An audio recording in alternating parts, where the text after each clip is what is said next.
नमस्कार दोस्तों, आज आपका फिर से स्वागत है हमारे इस YouTube channel the way to IAS में।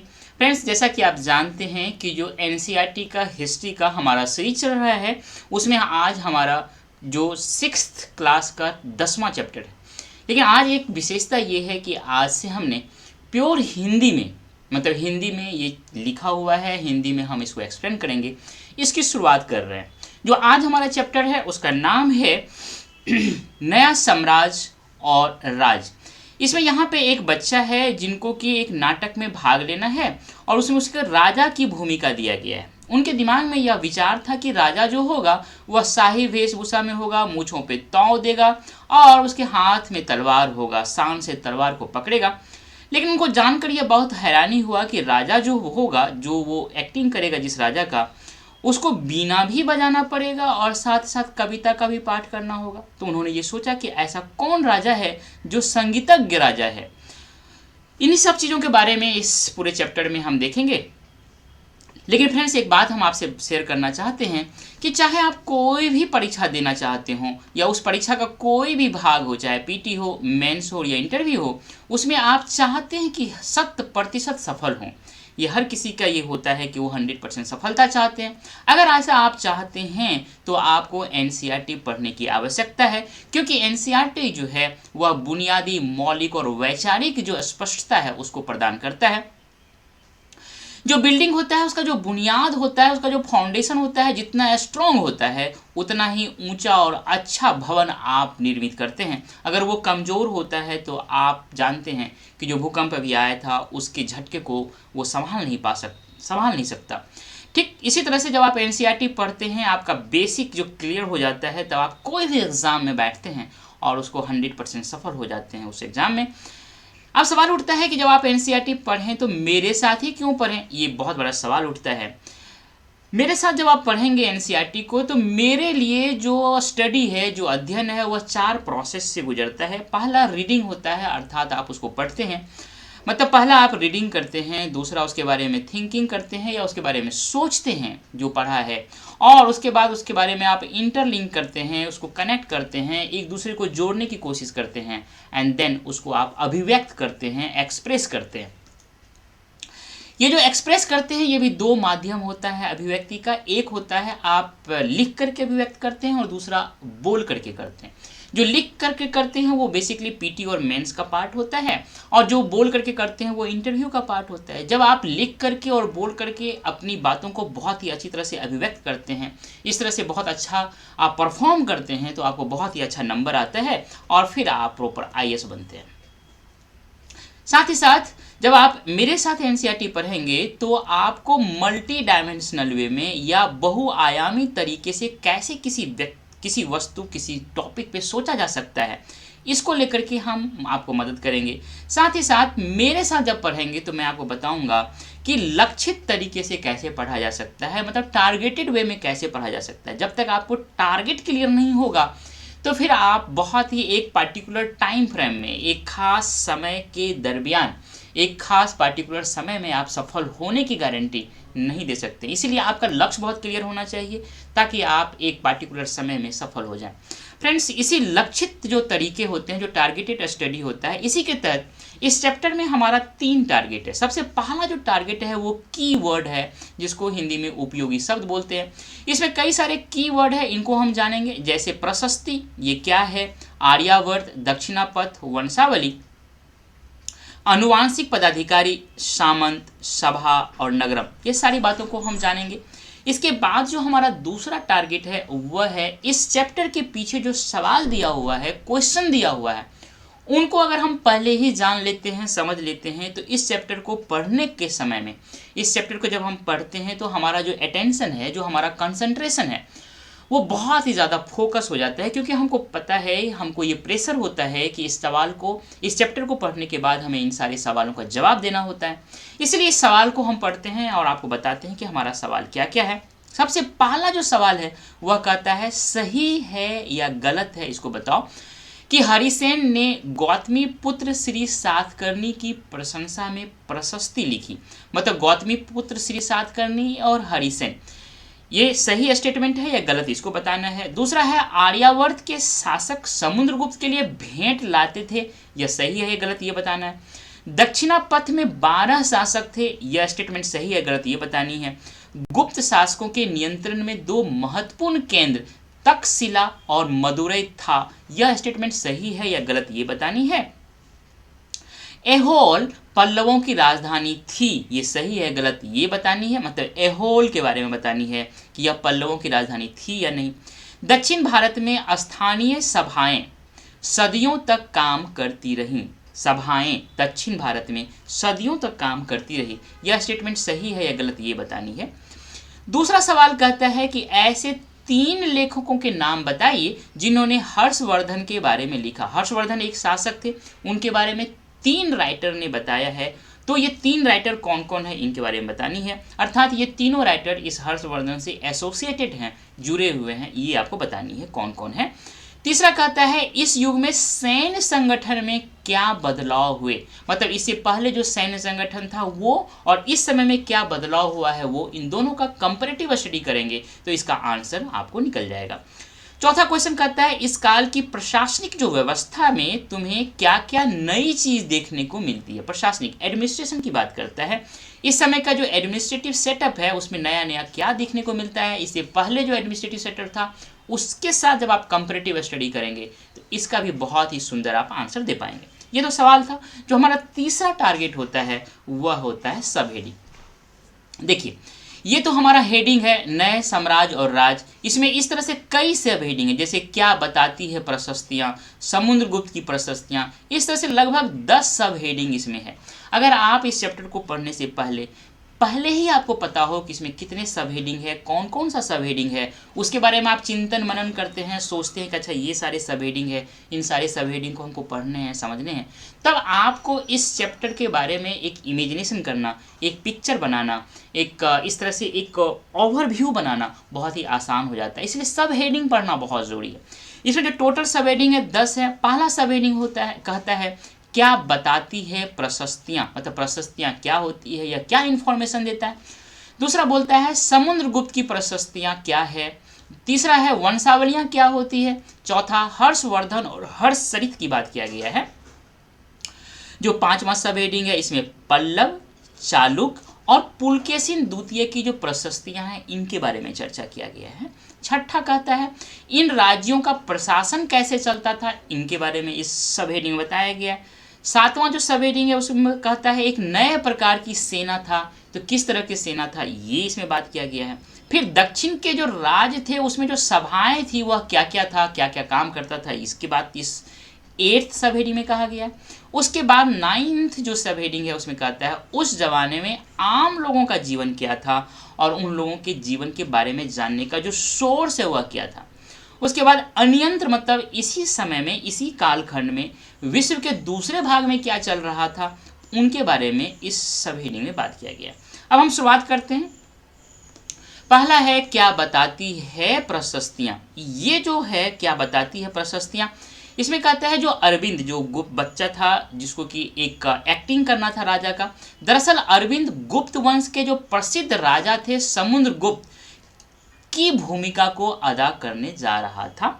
समुद्रगुप्त के बारे में हमें इलाहाबाद में जो अशोक स्तंभ है, याद रखिएगा सम्राट अशोक जो मौर्य वंश के शासक हैं उनका इलाहाबाद में, मतलब आज का प्रयागराज, यहाँ पे जो स्तंभ है इसी पे समुद्रगुप्त का भी अभिलेख है।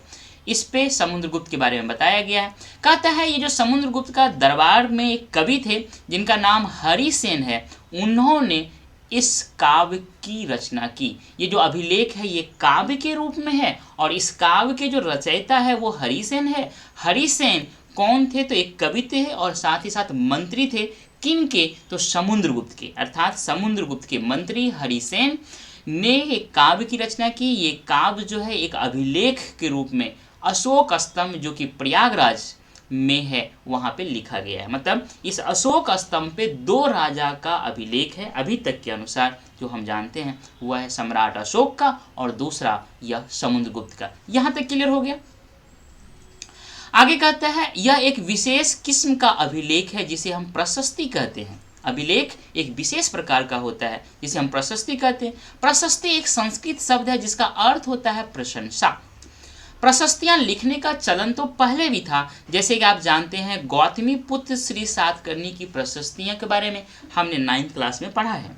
लेकिन इस काल में अर्थात गुप्त काल में इसका महत्व बहुत ज़्यादा बढ़ गया। यही सारी बातें इस पूरे पैराग्राफ में कहा गया है। यहाँ पे एक पिक्चर है जिसमें कहता है कि बीना बजाने वाला राजा। इसमें वास्तव में समुद्रगुप्त के कई गुण थे, उनमें एक गुण जो था वह वीणा बजाने वाला था। इस सिक्के पे समुद्रगुप्त को बीना बजाते हुए दिखाया गया है। सवाल आ सकता है कि भारत में कौन से ऐसे शासक थे जिनको उनके सिक्के पे बीना बजाते हुए दिखाया गया है? तो इसका जो आंसर होगा वह समुद्रगुप्त होगा। इसको ध्यान रखिएगा। आगे अगर हम बात करें तो अब बात करता है समुद्रगुप्त की प्रशस्ति। कहता है समुद्रगुप्त की प्रशस्ति हमें क्या बताती है? कवि ने इसमें राजा की एक योद्धा, युद्धों को जीतने वाले राजा, विद्वान एवं एक उत्कृष्ट कवि के रूप में भरपूर प्रशंसा की है। इससे भी इम्पोर्टेंट लाइन ये कह रहा है, इसमें इस कवि ने इसे ईश्वर के बराबर बताया गया। ये जो बराबर वर्ड है बहुत इंपॉर्टेंट है कि ईश्वर के बराबर, इसमें कवि ने समुद्रगुप्त को ईश्वर के बराबर बताया गया। ये प्रशस्ति जो है लंबे लंबे वाक्य हैं। क्या क्या लिखा हुआ है इसका इस बॉक्स में थोड़ा सा उदाहरण दिया गया है। कहता है जिनका शरीर युद्ध मैदान में कुठारों, कुल्हाड़ियों, तीरों, भालों, बर्छों, तलवारों, लोहे की गदाओं, नुकीले तीरों तथा अन्य सैकड़ों हथियारों से लगे घावों के दाग से भरे होने के कारण अत्यंत सुंदर दिखता है। मतलब समझ रहे हैं, इतना घायल है, इतना दाग है, फिर भी सुंदर है। मतलब ये सुंदरता जो है, ये जो घायल, ये दाग, ये चोट, ये एक राजा का पहचान है। यही बात इसमें कहता है। ये पिक्चर है। आगे कहता है ये पिक्चर है, ये मानचित्र है या मैप है। इस मैप को ध्यान से देखिएगा। इस मैप के बारे में बताया गया है। कहता है कि गौर से देखो तो पाओगे कि एक क्षेत्र को हरे रंग से रंगा गया है। ये जो पार्ट है ये हरे रंग वाला है। तुम्हें पूर्वी समुद्र तट के साथ साथ एक क्रम में लाल बिंदु दिखेंगे। ये वाला जो पार्ट है ये लाल बिंदु वाला पार्ट है। उसी तरह कुछ क्षेत्र बैगनी और कुछ क्षेत्र नीले रंग के भी मिलेंगे। ये वाला जो पार्ट है ये बैगनी है और ये वाला जो पार्ट है यह नीला है। ठीक है, ये बात समझ में आ गया। ये मैप है। इस मैप में बहुत सारे साइट्स हैं, इनको देख लेते हैं। ये है थानेसर, ये कन्नौज, मथुरा, प्रयाग, पाटलिपुत्र और नालंदा। यहाँ तक समझ में आ गया। उसके बाद ये उज्जैन है, ये वल्लभी, भरूच, ये अजंता, ये ऐहोल, अमरावती। यहाँ तक समझ में आ गया। उसके बाद ये कांचीपुरम है, ये महाबलीपुरम है, ये अरिकमेडु है, ये पुहार है और ये मदुरई है। इसको ध्यान से याद रखिएगा, बहुत इंपॉर्टेंट है इन सारे साइट्स को जानना, समझना और विजुलाइज करना। ऐसा अगर आप करते हैं तो आपके लिए हिस्ट्री पढ़ना बहुत ही आसान हो जाएगा। वास्तव में हिस्ट्री जो है वह टाइम एंड स्पेस है। समय के साथ क्या क्या हुआ है उसको जानना और कहाँ कहाँ पर क्या हुआ है यह भी जानना। कहाँ कहाँ पर क्या हुआ है, यह स्पेस है, यह ज्योग्राफी है, यह भूगोल है। इस तरह से याद रखिएगा ये सारे साइट्स का नाम। अब कहता है यह मानचित्र इस प्रशस्ति में प्राप्त जानकारियों के आधार पे बनाया गया है। ये जो प्रशस्ति है हरिसेन का, इसके आधार पे यह मानचित्र बनाया गया है। हरिसेन 4 विभिन्न प्रकार के राजाओं और उनके प्रति समुद्रगुप्त की नीतियों का वर्णन करता है। मतलब 4 प्रकार के राजा हैं और उन चारों प्रकार के राजाओं को लेकर के समुद्रगुप्त की जो पॉलिसी है, जो नीतियां हैं, उनको लेकर के इस प्रशस्ति में बताया गया है। फ्रेंड्स, जो पहला है वह कहता है मानचित्र में हरे रंग का क्षेत्र आर्यावर्त के उन 9 शासकों का है।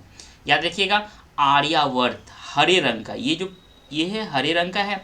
इसमें आर्यावर्त इसको बोला गया है। यहाँ पे 9 शासक का जिक्र कहता है जिन्हें समुद्रगुप्त ने हराकर उनके राज्यों को अपने साम्राज्य में मिला लिया। याद रखिएगा, आपको सवाल पूछा जा सकता है समुद्रगुप्त का आर्यावर्त के शासकों के प्रति जो नीति था वह क्या था, मतलब उनको हरा करके अपने साम्राज्य में मिला लिया। यह उनका पॉलिसी था आर्यावर्त के 9 शासकों के साथ। इसके बाद दूसरा नंबर ये कहता है दक्षिणापथ के 12 शासक आते हैं। इनमें से कुछ की राजधानियों को दिखाने के लिए मानचित्र पर लाल बिंदु दिए गए हैं। इन सब ने हार जाने पर समुद्रगुप्त के सामने समर्पण कर दिया। समुद्रगुप्त ने इन्हें फिर से शासन करने की अनुमति दे दिया।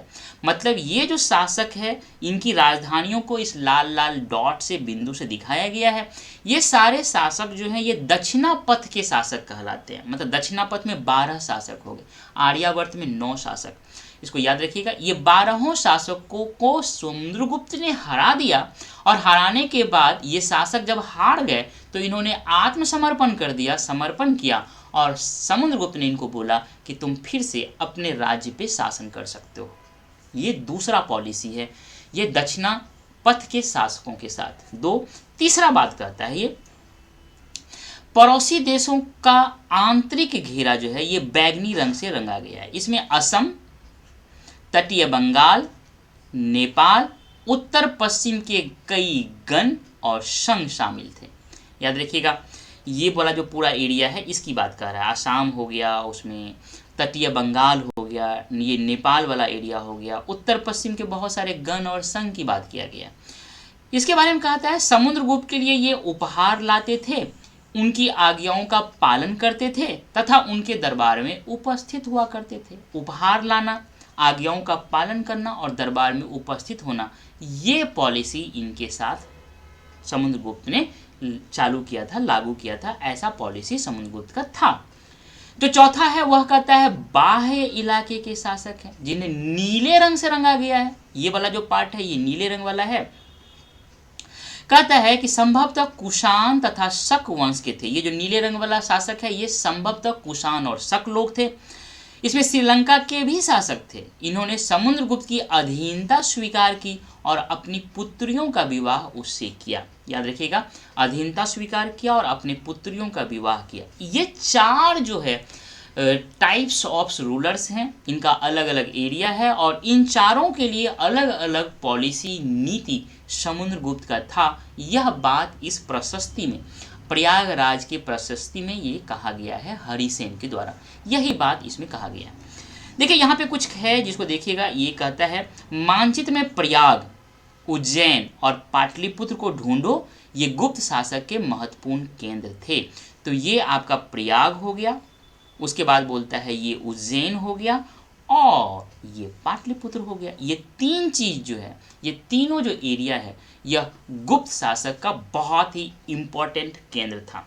उसके बाद बोलता है आर्यावर्त तथा दक्षिणापथ के राज्यों के साथ समुद्रगुप्त के व्यवहार में क्या अंतर था।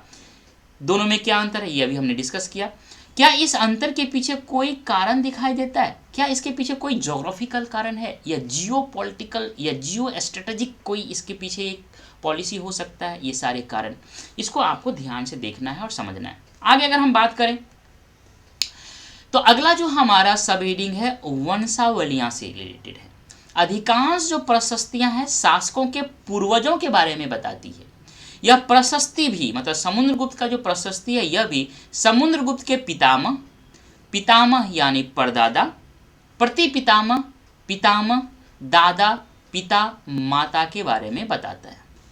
समुद्रगुप्त की जो माँ है उनकी माँ कुमार देवी थी, ये लिच्छवी गण की थी और पिता चंद्रगुप्त गुप्त वंश के पहले शासक थे जिन्होंने महाराजा धीराज की जैसी बड़ी उपाधि को धारण किया था। याद रखिएगा, माँ का नाम कुमार देवी जो लिच्छवी गण की थी और इनके पिता जो है वो चंद्रगुप्त थे जिनका गुप्त वंश का पहला शासक था इन्होंने, जिन्होंने इतना बड़ा टाइटल मतलब महाराजा धीराज की उपाधि को धारण किया था। समुद्रगुप्त ने भी यह उपाधि धारण की थी। उनके दादा और परदादा महाराजा के रूप में ही उल्लेख किया गया है। मतलब उनके जो दादा है और परदादा है वो सिर्फ महाराजा की उपाधि ली, लेकिन इनके पिता जो है वो महाराजा धीराज की उपाधि लिया। इससे यह आभास मिलता है कि धीरे धीरे इस वंश का महत्व बढ़ता गया। कहता है इन उपाधियों को महत्व के हिसाब से सजाओ, राजा, महाराज, अधिराज और महाराज, इनको आप आराम से क्रोनोलॉजी में अरेंज कीजिएगा। उसके बाद कहता है समुद्रगुप्त के बारे में हमें उनके बाद के शासकों जैसे उनके बेटे चंद्रगुप्त द्वितीयों की वंशावली अर्थात पूर्वजों की सूची से भी जानकारी मिलती है। अब हम बात करते हैं चंद्रगुप्त द्वितीय का।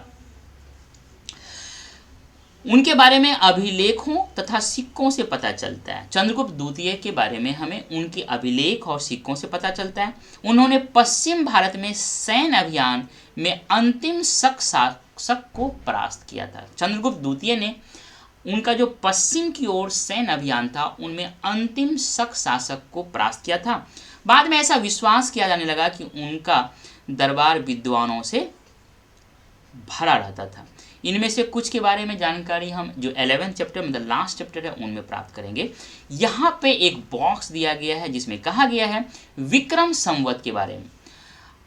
58 ईसा पूर्व की बात है, 58 ईसा पूर्व की बात है। पूर्व में यह प्रारंभ होने वाला विक्रम संवत था को परंपरागत रूप से गुप्त राजा चंद्रगुप्त द्वितीय के नाम से जोड़ा जाता है। याद रखिएगा विक्रम संवत 58 ईसा पूर्व चंद्रगुप्त द्वितीय से जुड़ा हुआ है और ऐसा कहा जाता है कि उन्होंने शकों पर विजय के प्रतीक के रूप में इस संवत की स्थापना की थी तथा विक्रमादित्य की उपाधि धारण किया था। यह याद रखिएगा कि 58 ईसा पूर्व विक्रम संवत का स्टार्टिंग पीरियड है, चंद्रगुप्त द्वितीय से जुड़ा हुआ है। चंद्रगुप्त द्वितीय ने शक को हराया था, उस हराने की खुशी में अपने आप को विक्रमादित्य की उपाधि लिया था और फिर 58 बीसी में ईसा पूर्व में इस विक्रम संवत की शुरुआत हुई थी। ये बात क्लियर हो गया। आगे बढ़ते हैं। अब हम बात करते हैं हर्ष और हर्ष चरित की। ये हमारा अगला सब हेडिंग है। जिस तरह गुप्त वंश के शासकों के बारे में अभिलेख और सिक्कों से पता चलता है उसी तरह अन्य शासकों के बारे में भी उनकी जीवनी से पता चलता है। ऐसे ही एक राजा हर्षवर्धन थे जिन्होंने लगभग 1400 साल पहले, आज से 1400 साल पहले शासन किया था। उनका दरबारी कवि कौन था? तो बाणभट्ट ने संस्कृत में उनकी जीवनी हर्षचरित लिखी। मतलब हर्षचरित के राइटर कौन है? बाणभट्ट। इसमें हर्षवर्धन की वंशावली देते हुए उनके राजा बनने तक का वर्णन है। याद रखिएगा उनका वंशावली दिया हुआ है और उनके राजा बनने तक। ये ट्विस्ट कर सकता है सवाल को कि राजा बनने के बाद भी इसमें वर्णन नहीं, राजा बनने तक का ही वर्णन है। उसके बाद कहता है चीनी यात्री थे तीर्थयात्री xuanzang, जिसके बारे में आपने 9th क्लास में पढ़ा है। काफ़ी समय तक हर्षवर्धन के दरबार में रहे थे। याद रखिएगा इसका मतलब बाणभट्ट और xuanzang ये दोनों हर्षवर्धन के बारे में विवरण देता है। एक सवाल है 3 जो सोर्स से पता चलता है हर्षवर्धन के बारे में वो कौन कौन थी? तो 2 तो सोर्स आपको पता चल गया। उन्होंने वहाँ जो कुछ भी देखा उसका विस्तृत विवरण दिया है।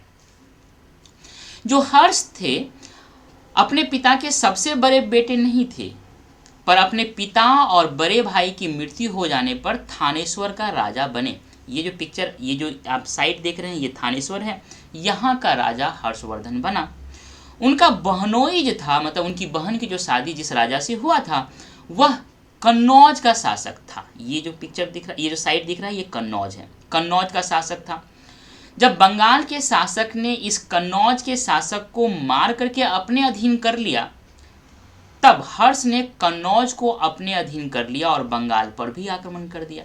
कहता है ये जो बंगाल के शासक थे ये कन्नौज पे अटैक कर दिया और हर्षवर्धन के बहनोई जो थे उनको मार दिया।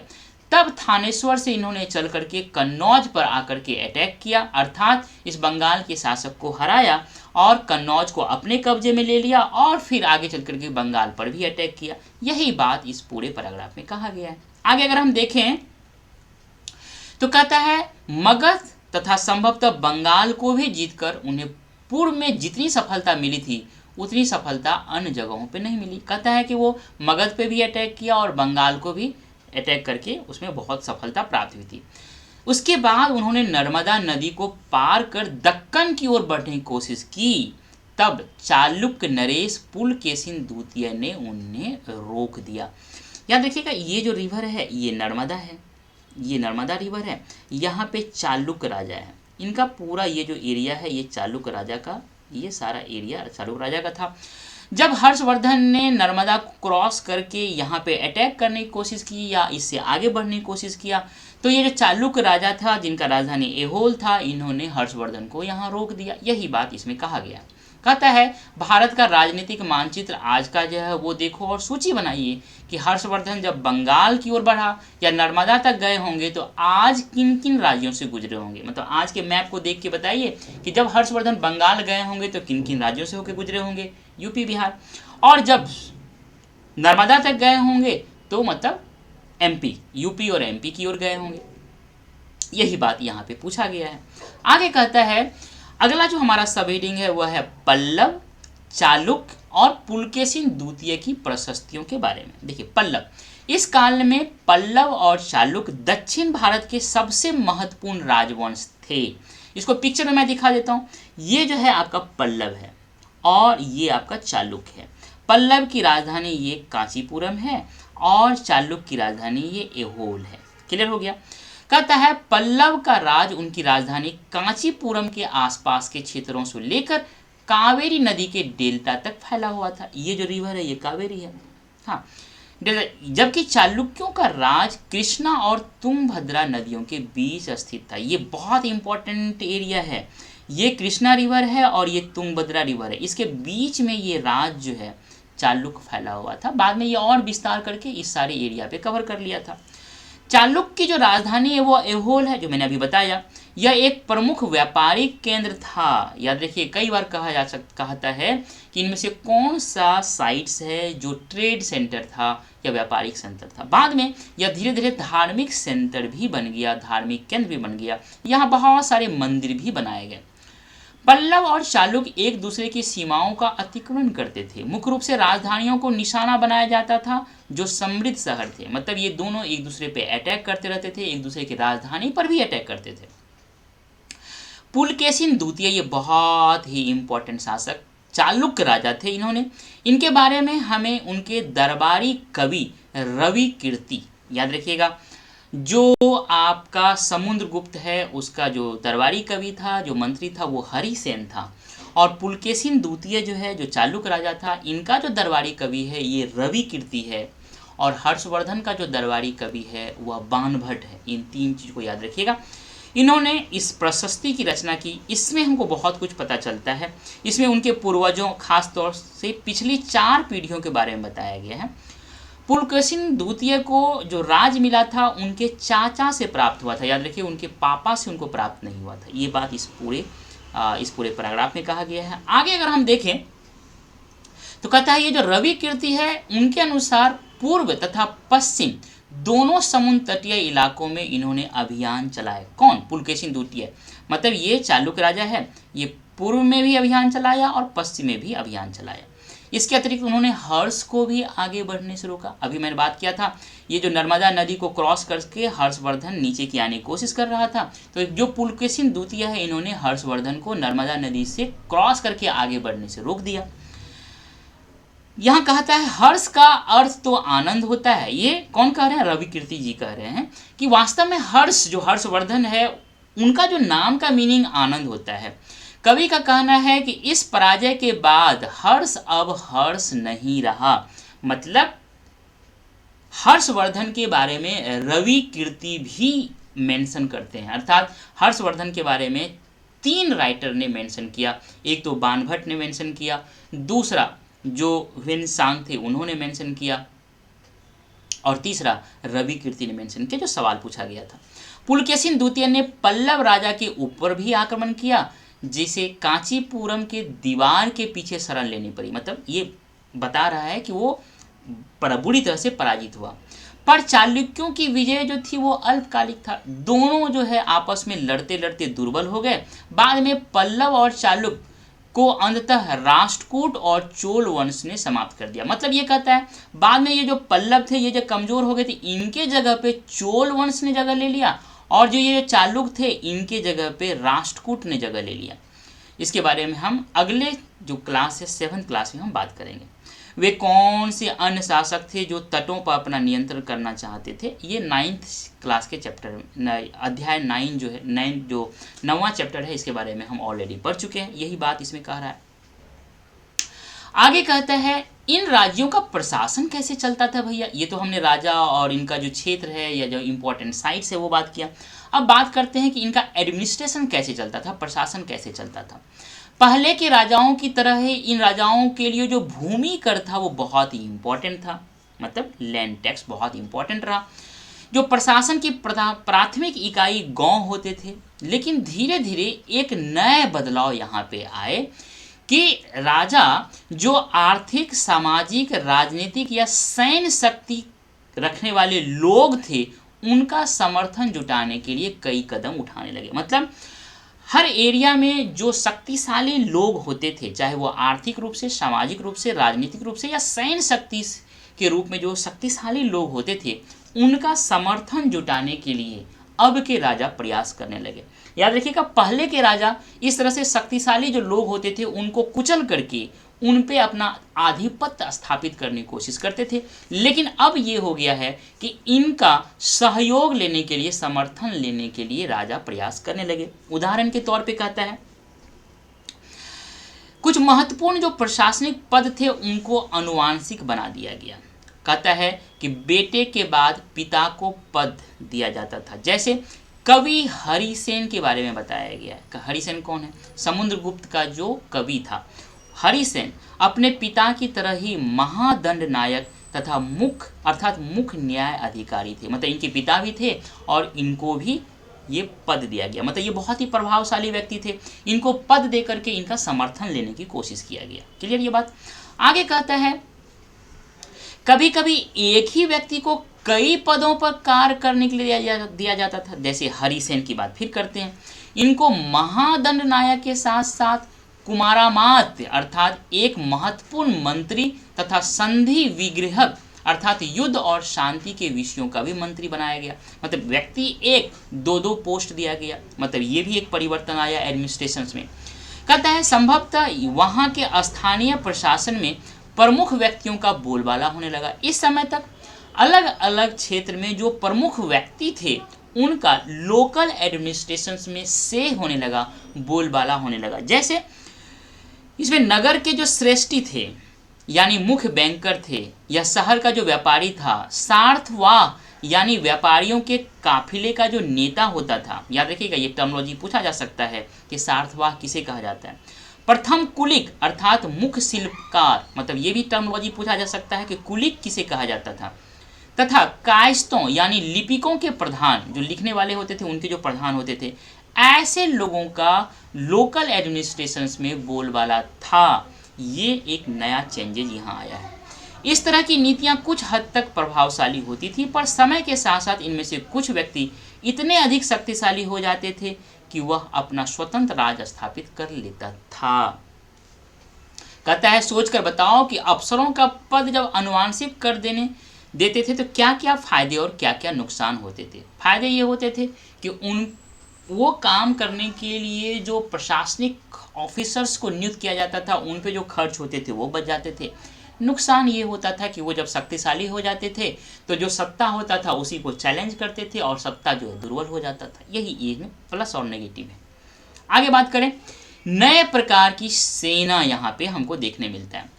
कुछ राजा अभी भी पुराने राजाओं की तरह एक सुसंगठित सेना रखते थे। पुराने राजा सुसंगठित सेना मतलब उसको पेमेंट दिया जाता था, उनका रेगुलर ट्रेनिंग होता था जिसमें हाथी, रथ, घुड़सवार, पैदल सिपाही होते थे। पर इसके साथ साथ कुछ सेना नायक भी होते थे जो आवश्यकता पड़ने पर राजा को सैनिक सहायता दिया करते थे।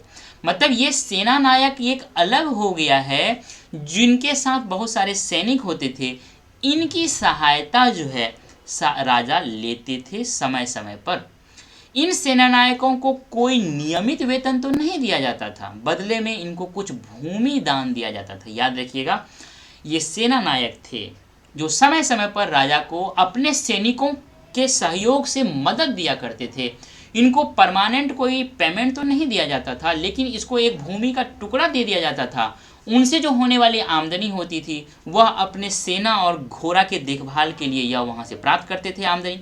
साथ ही साथ वे इससे युद्ध के लिए हथियार भी जुटाते थे। इस तरह का व्यक्ति सामंत कहलाते थे, फ्यूडल कहलाते थे।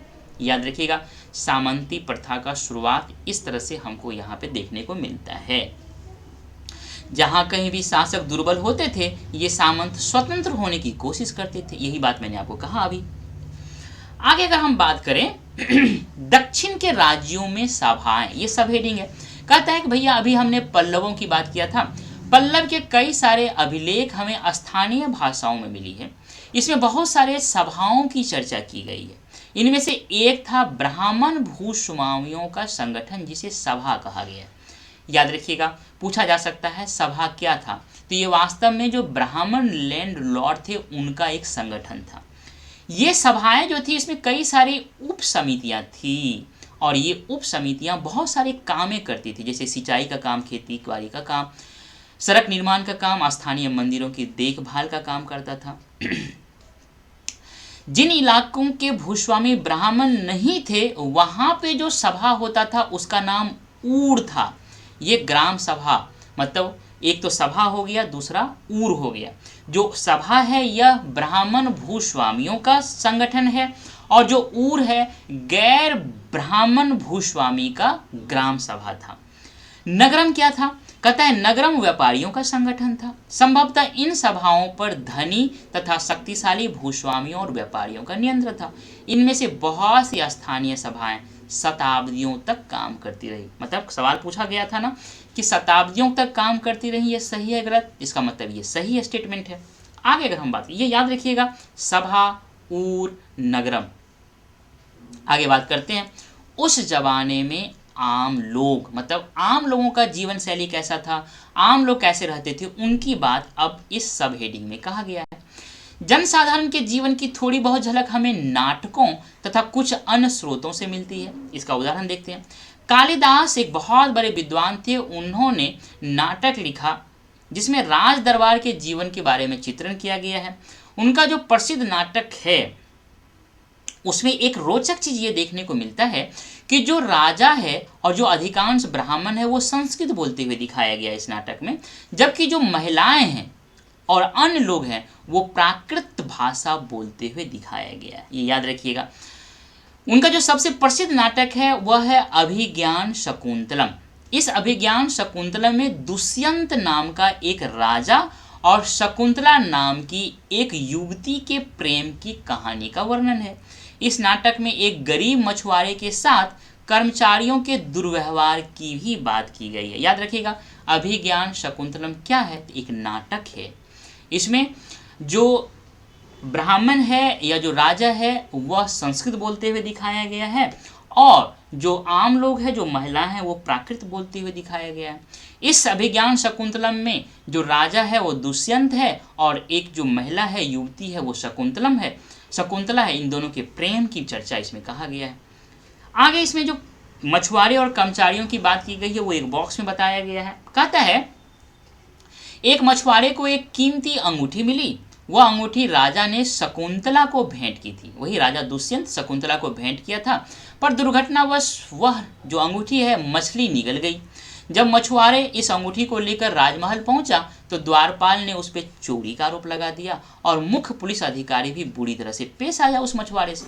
राजा उस अंगूठी को देख करके बहुत खुश हुआ और उन्होंने मछुआरे को इनाम दिया। पुलिस वाला और द्वारपाल मछुआरों के इस इनाम का कुछ हिस्सा हड़पने के लिए उसके साथ शराब खाने चले गए। यही बात इसमें कहा गया इस बॉक्स में। इसमें जो है आगे बढ़ते हैं। ये पिक्चर देख रहे हैं अभिज्ञान शकुंतलम एक नाटक का है। अब बात करते हैं चीनी तीर्थयात्री फासियन का ध्यान उन लोगों की दुर्गति पर भी गया जिन्हें ऊंचे और शक्तिशाली लोग अछूत मानते थे। मतलब आम लोगों का जीवन क्या था उनके बारे में फासियन जो चीनी यात्री थे उन्होंने लिखा था। इन्हें शहरों के बाहर रहना पड़ता था। ये लिखते हैं कि अगर इन लोगों को शहर या बाजार के भीतर आना होता था तो सभी लोगों को आगाह करने के लिए कि मैं आ रहा हूँ, ये लकड़ी के एक टुकड़े पर चोट करते रहते थे। यह आवाज़ सुनकर लोग सतर्क हो जाते थे कि अपने आप को इन लोगों के संपर्क से कैसे बचाया जाए। ये मैसेज इनको मिल जाता था। एक जगह बाणभट्ट द्वारा अभियान पर निकली राजा की सेना का बड़ा ही सचित्र वर्णन किया गया है। ये आगे के बॉक्स में बताया गया, इसको देख लेते हैं। ये जो राजा की सेना किस तरह से चलता था, राजा बड़ी बड़ी मात्रा में साजो सामान लेकर चलते थे। हथियार के अतिरिक्त रोजमर्रा के उपयोग में आने वाली चीजें ये सब लेकर चलते थे। खाने पीने का सामान होता था, विभिन्न प्रकार की चीजें शामिल होती थी। ये सारी चीजें ठेले गाड़ियों या ऊंट तथा हाथियों पर सामान ढोने वाले जानवरों के पीठ पर लाद कर ले जाया जाता था। इस विशाल सेना के साथ साथ संगीतकार नगाड़े, बिगुल, तुरही बजाते हुए चलते रहते थे। रास्ते में पड़ने वाले जो गांव होते थे उनका सत्कार करना पड़ता था। मतलब ये गांव जो थे, गांव के लोगों को इस पूरी राजा की सेना का सत्कार करना पड़ता था। क्या क्या, तो दही, गुड़ और फूलों का उपहार लाते थे। जानवरों को भी चारा देना पड़ता था। वे राजा से भी मिलना चाहते थे ताकि शिकायत या कोई अनुरोध रख सके। पर ये सेनाएं अपने पीछे क्या छोड़ के जाता था? विनाश और विध्वंस की निशानी छोड़ के जाती थी। अक्सर गांव वालों की झोपड़ियां हाथी कुचल डालते थे और व्यापारियों के काफिले में जूते बैल इस हलचल भरे माहौल से डरकर भाग खड़े होते थे। बाणभट्ट लिखते हैं कि पूरी दुनिया धूल के गर्त में डूब जाती थी। यही बात ये कहा गया है। ये जो सब हेडिंग है बहुत ही इंपॉर्टेंट है अन्यंत्र के बारे में। इसमें वास्तव में कहता है कि ये जो पिक्चर दिया हुआ है इसमें अरब को ढूंढो। ये वाला जो पार्ट है ये अरब वर्ल्ड है ना। इस अरब के बारे में कहता है, मरुभूमि होते हुए भी सदियों से अरब यातायात का एक बहुत बड़ा केंद्र था। दरअसल जो अरब व्यापारी थे, जो नाविक थे, भारत और यूरोप के बीच में समुद्री व्यापार बढ़ाने में एक महत्वपूर्ण भूमिका निभाया करते थे। अरब में बहुत लोग रहते थे। उनमें जो एक ट्राइब थे उसको बोलते थे बेदुइन, जो घुमक्कर ट्राइबल थे, घुमक्कर कबीले थे। ये मुख्य रूप से ऊँटों पर आश्रित थे। ये ऊँट पर आश्रित थे और यह जो ऊँट था एक मजबूत जानवर था जो मरुभूमि में भी स्वस्थ रह सकते थे। ये बात तो अरब की कहा गया। अब कहता है कि लगभग आज से 1400 साल पहले पैगंबर मोहम्मद ने अरब में इस्लाम नामक एक नए धर्म की शुरुआत की। ईसाई धर्म की तरह ही इस्लाम ने भी अल्लाह को सर्वोपरि माना। उसके बाद सभी को समान माना गया। यहाँ इस्लाम धर्म के पवित्र जो ग्रंथ है कुरान, उसका एक अंश इसमें दिया गया है। ये सारी बातें आप पढ़ लीजिएगा, समझ लीजिएगा। ये उतना इम्पोर्टेंट आपके एग्जाम के पॉइंट ऑफ व्यू से नहीं है। फ्रेंड्स, ये सारी बात हमने देखा। अब हम जो सवाल पूछा गया था उसको देख लेते हैं। हरिसेन ने गौतमी पुत्र श्री सातकर्णी की प्रशंसा की। आपको क्या लगता है, ये सही है गलत? बताइए। आर्यावर्त के शासक समुद्रगुप्त को भेंट लाते थे। ये सही है गलत? मतलब ये सारे सवाल के जवाब आप मुझे लिख करके भेजिएगा और ये जो रिटन फॉर्म में आपको लिखना है इसको भी भेजिएगा अच्छी तरह से, ताकि हम आपके आंसर को इवेलुएट कर सकें। ये इसलिए मैं आपको कहता हूँ क्योंकि जो राइटिंग प्रैक्टिस है ये एक दिन का चीज़ नहीं है, ये एक स्किल है। इसको करने के लिए, इसको सीखने के लिए आपको लंबे समय की ज़रूरत होती है। अगर आप इसको लिख करके भेजेंगे तो मैं आपके आंसर को इवेलुएट कर पाऊँगा और आपका आंसर लिखने का जो स्किल है उसको अच्छा करने में मैं आपको मदद कर पाऊँगा।